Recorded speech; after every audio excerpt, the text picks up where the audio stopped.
ಮನೆಯಲ್ಲಿ ಕಟ್ಟಿ ಹಾಕಿದರೆ ಒಂದು ಗಿಳಿಯನ್ನು ತಂದು ರಕ್ಷಣೆ ಮಾಡೋದು, ಮನೆಯಲ್ಲಿ ಆಕ್ವೇರಿಯಂ ಮಾಡಿ ಮೀನುಗಳನ್ನು ಇಟ್ಟುಕೊಳ್ಳುವುದು, ಅವು ಎಲ್ಲವೂ ಶಾಪ ಹಾಕುತ್ತಂತೆ. ಮಹಾಭಾರತದಲ್ಲಿದೆ, ಈ ಯಜಮಾನನಿಗೆ ಕೈಕಾಲು ನೋವು ಬರಲಿ, ಅವನ ಮಾನಸಿಕ ಚಿಂತೆ ಬರಲಿ, ಅವನು ಹಾಳಾಗಿ ಹೋಗಲಿ ಅಂತ ಬಂಧನಕ್ಕೆ ತುತ್ತಾದ ನಾಯಿ, ಬೆಕ್ಕು, ಮೀನು, ಗಿಳಿ ಈ ಎಲ್ಲ ಪ್ರಾಣಿಗಳು ಶಾಪ ಕೊಡುತ್ತಂತೆ.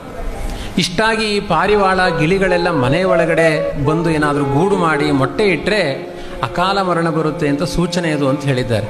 ಹಾಗಾಗಿ ಅವುಗಳನ್ನೆಲ್ಲ ಅತಿಯಾಗಿ ಪ್ರೀತಿಸಲಿಕ್ಕೆ ಹೋಗಬಾರದು. ಅವುಗಳು ಪ್ರಕೃತಿಯಲ್ಲಿ ಬದುಕಬೇಕಾದದ್ದು.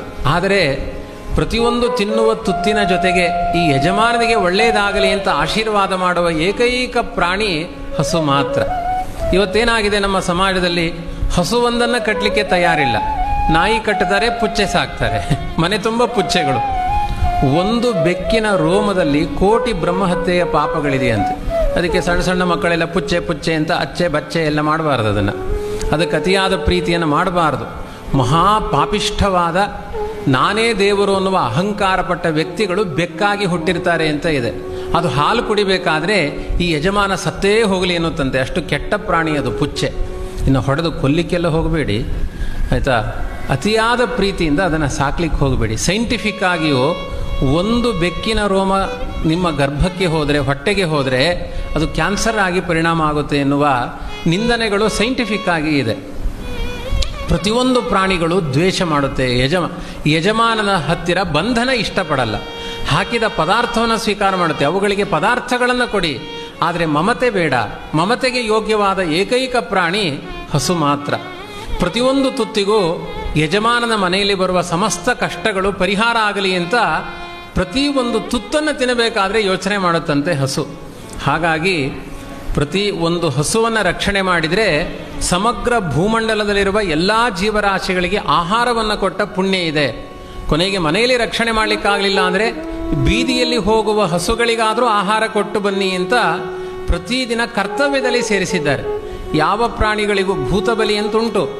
ಅದು ಸುಮ್ಮನೆ ಆ ಅನ್ನವನ್ನು ಭೂಮಿಯ ಮೇಲೆ ಹಾಕುವುದು, ಯಾರ್ಯಾರಿದ್ದಾರೆ ಎಲ್ಲ ತಿಂದುಕೊಂಡು ಹೋಗಲಿ ಅಂತ. ಆದರೆ ಒಂದು ಮಂತ್ರ ಇರುವುದು ಹಸುಗಳಿಗೆ ಮಾತ್ರ. ಗಾವೋ ಮೇ ಮಾತರ ಸರ್ವಾಹ ಪಿತರಶ್ಚಾಪಿ ಗೋರುಷಾಹ ಗ್ರಾಸಮುಷ್ಟಿ ಪ್ರದಾನೇನ ಸಮೇ ವಿಷ್ಣು ಪ್ರಸೀದತು ಅಂತ ಮಂತ್ರಪೂರ್ವಕವಾಗಿ ಆಹಾರವನ್ನು ದಾನ ಮಾಡಿಸಿಕೊಳ್ಳುವ ಪ್ರಾಣಿ ಅದು ಹಸು ಮಾತ್ರ. ಗೋದಾನ ಅನ್ನುವ ಪದ್ಧತಿ ಇದೆ. ಎಲ್ಲಿಯಾದರೂ ಪುಚ್ಚೆ ದಾನ ಅಥವಾ ಶ್ವಾನದಾನ ಅಂತ ಇದೆಯಾ? ಇಲ್ಲೇ ಇಲ್ಲ. ಅದು ದಾನಕ್ಕೆ ಬರುವ ಪ್ರಾಣಿಯೂ ಅಲ್ಲ, ಅದು ಶಪಿಸುವ ಪ್ರಾಣಿ ಅಂತ. ಇದನ್ನು ಯಾಕೆ ಹೇಳ್ತಾ ಇದ್ದೇನೆ ಅಂದರೆ ಇವತ್ತಿನ ಸಮಾಜಕ್ಕೆ ತುಂಬ ರಿಲಿವೆಂಟ್ ಅದು. ಈಚೆ ಪ್ರಾಂತ್ಯದಲ್ಲಿ ಇನ್ನೂ ಕಡಿಮೆ.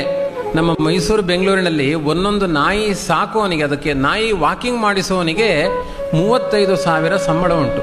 ಯಾವ ವೈದಿಕ ಬ್ರಾಹ್ಮಣನಿಗೆ ಇಲ್ಲ. ಇಬ್ಬರು ಹೊಟ್ಟೆ ಹಾಕಬಹುದು, ಬ್ರಾಹ್ಮಣನ ಹೊಟ್ಟೆ ತುಂಬಿಸಬಹುದು. 35,000 ಅದಕ್ಕೆ ಮೂತ್ರ ಮಾಡಿಸಿಕೊಂಡು ಬರುವವನಿಗೆ. ಇಂಥ ಅವಸ್ಥೆಗಳು.